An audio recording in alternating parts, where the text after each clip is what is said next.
So the next step after your plaster, so you have your face here, it's dry, you should gently be able to just kind of remove the plaster from the face form. You don't need these face forms anymore. You're just going to use your plaster from now on.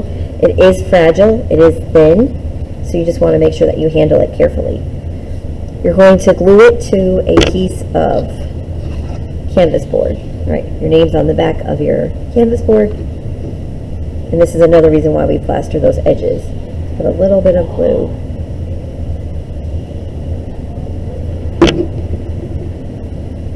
All the way around.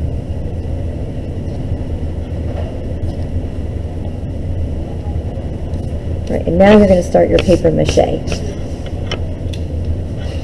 This is going to be really messy, so keep your project on your tray. You're going to get a little bit of Mod Podge, which is kind of like a glue, it's kind of like a sealant. It's like this. Mod Podge. There'll be some poured in bowls in the back of the room. And then you're going to get a sheet of newsprint paper, which is also in the back of the room.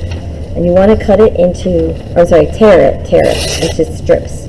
You actually want to tear this and not cut it, because you want that kind of like rough edge. That's going to help it to stick a little bit better. I'm just going to tear it into small. You definitely want small pieces for this.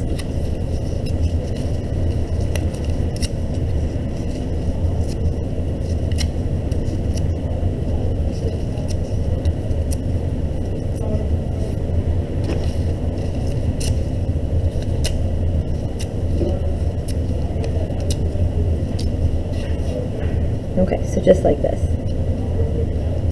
It has a nice like feathery edge, which is what you want.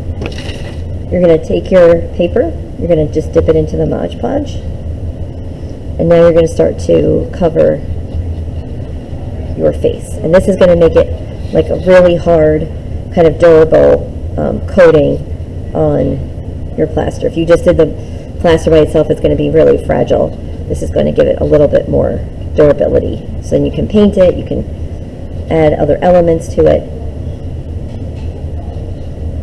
And my goal is to really get this as flat as I can with no wrinkles to the plaster. As you can see, I kind of spread around the extra Mod Podge. Sometimes you don't even need to dip the paper, you can just kind of use what's there.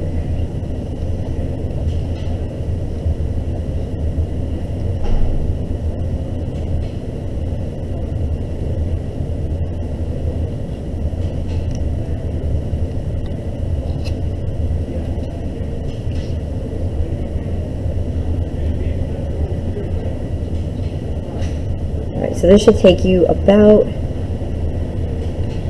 3 to 4 class periods, I think, to kind of get this done. You don't have to do the canvas, but you want to cover all the plaster. So, you know, the edges should kind of look something like this, where you have the paper, you know, out to the canvas, but you don't have to cover the canvas. You just want to cover that plaster. All right, so that is the paper mache step of this project.